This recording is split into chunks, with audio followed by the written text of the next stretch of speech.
speaking about the early 90s, next movie we have is from the early 70s. How's that? Okay, that makes a whole lot of sense.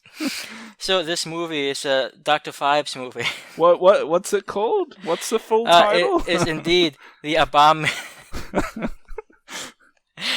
So, to any listeners, I have a difficult time pronouncing the word abominable. See, that's almost okay. I have to really stretch out though. So it's the Phibes movie. It's a sort of a, I feel like classic might be too strong a word, but it's a decently well-known movie, starring Vincent Price and a few other decent names. Pretty much anything that has Vincent Price in it will really, have that classic tag to it, whether it is or isn't. Yeah, I mean, and that makes sense. He was a fantastic actor, but it's an interesting movie. Basically, there's a bunch of doctors who are being killed in really bizarre ways. One, gets bitten to death and ripped apart by bats who are released in the room, and another gets stung to death by bees.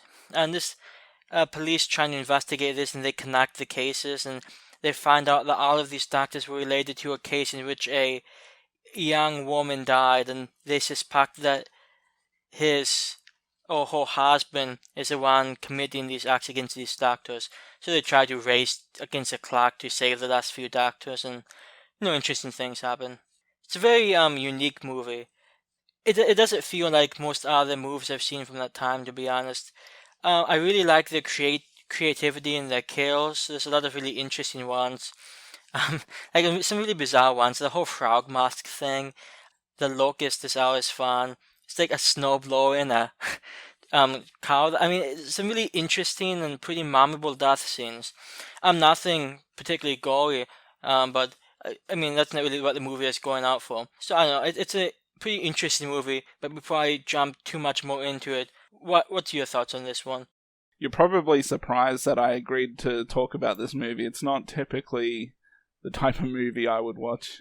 Yeah, from my understanding, your range is like 1970s plus, so I knew this was like right on the cusp of, hey, does Chucky care about this movie or not? So, it's like a roll of the dice type thing. Yeah. My wife's got this on Blu-ray, and every now and then she'll kind of mention it, say, hey, you should give it a watch, and she says it's kind of like a cross between Saw and Phantom of the Opera. Yeah, I can see which I guess, that seems fairly accurate. I like the idea of the story, especially for a movie from its time. This is the type of story that, like, I don't watch too many movies from the 60s and such. I know this is technically early 70s, but it still, to me, feels a little more like it's from the 60s. I don't know if that's because of the British aspect of it, or perhaps it was filmed in the late 60s and didn't come out till the 70s. I'm not so sure. But it just feels a little more 60s than it does 70s to me. But yeah, I do like the idea of the story. And some of the deaths in the movie, there's some good thought in those.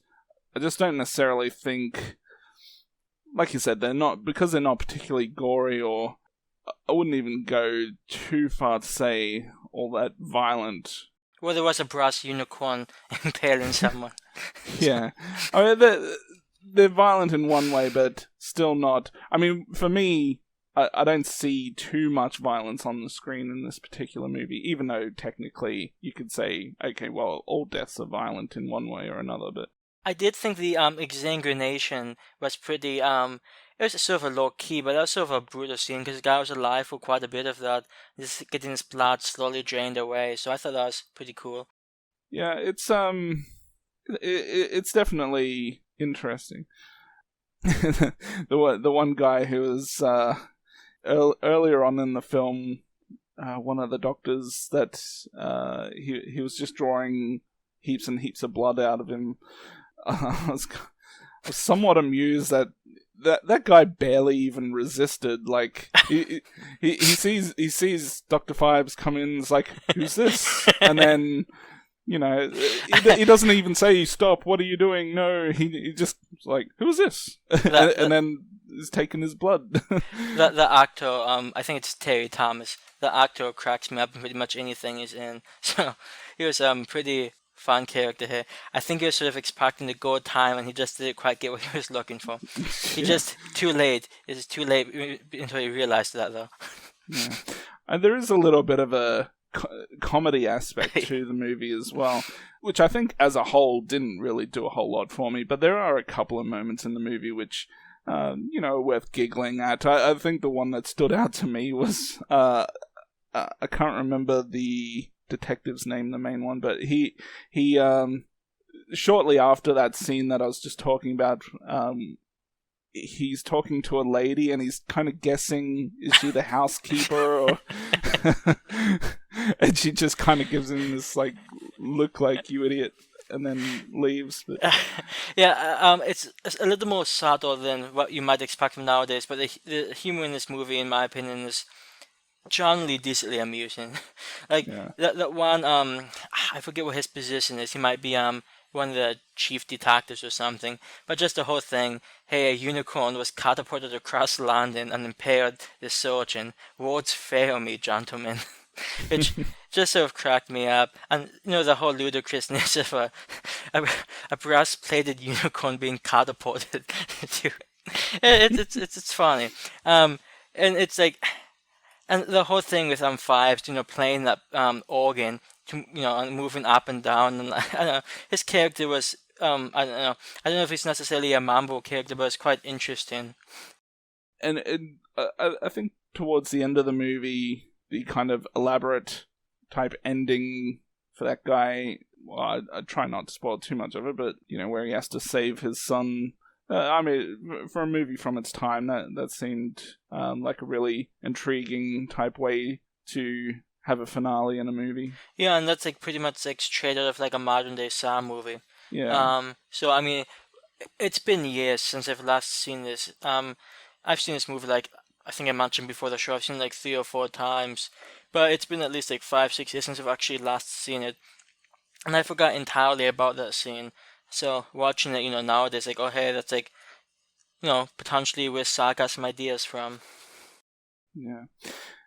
I'm not sure if this is because high definition or anything else, but the face reveal at the end, it pretty much looks like he's just wearing a mask. It sort of does. I still like it. I think it's a pretty decent reveal.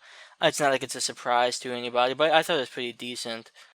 I mean, it still looks okay. It's just, I couldn't help but think, geez, it looks like he's wearing a mask rather than actually being, all messed up.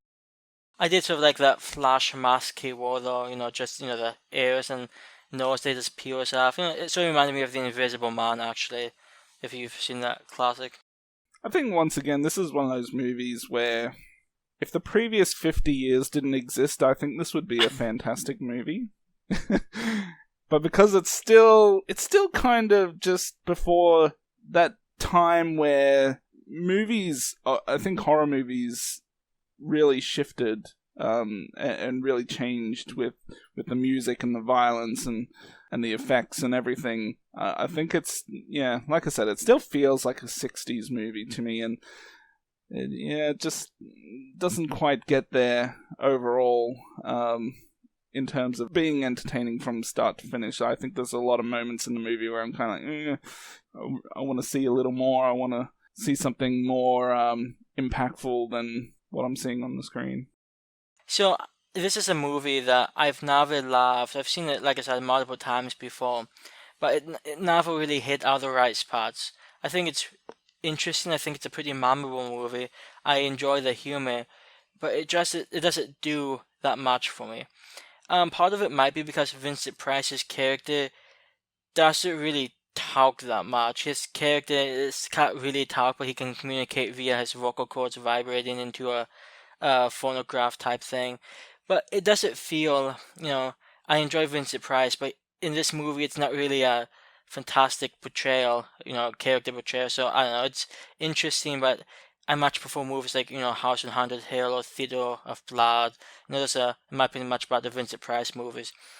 I don't know, this movie is decent, and it's a movie that I've seen before, and I'm probably going to see again many times, but I still don't enjoy it that much, and I sort of see it around average, so I'll probably give it like a 7 out of 10. Well, I'm not going to give it the completely terrible rating that you may be expecting from me. I'm going to give it a 5. I was considering a 4, but I'll give it a 5. I think it's, for its time, it's a pretty decent movie. I mean, when I compare it to being like a cross between Saw and Phantom of the Opera. I mean, Phantom of the Opera is something that's I've never really been into any version of that story at all. But when I think of Saw, I'm thinking of the elaborate traps and the violence and stuff, and it didn't necessarily need to be gory or anything, but I just thought there was potential to be a little more violent than what it ended up being. I had an okay time with it. I can't see myself wanting to watch it, too many times again in my life, but I wouldn't be surprised if maybe I come across it another time, many, many years down the track, and I'll be okay with seeing it again. But I must say, the one thing about some of these older movies from 60s, 70s, or maybe even earlier than that, sometimes they have some really good-looking women in the movie. And I don't know if we saw Dr. Phibes' wife more than outside of a picture in this movie, but yeah, she looked pretty good. I think we did see her corpse a few times, but you're probably not a necrophiliac guy, so.